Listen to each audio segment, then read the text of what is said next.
Қыздар, мен алдын сізді кім дуалағанын білуге болатын дұға туралы айтқан болатынмын. Мені көбісі солай может танит, потому что сол видеоларым капец қатты атып кетті.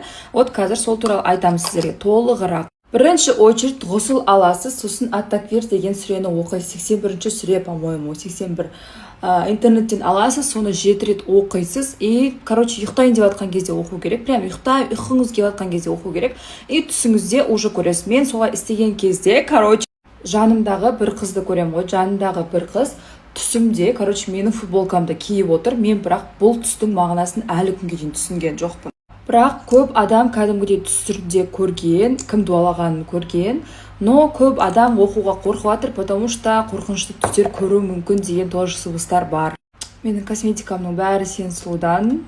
Посмотрите, қалай легко тушуется. Вот, бүгін түнде істеңіздер соны.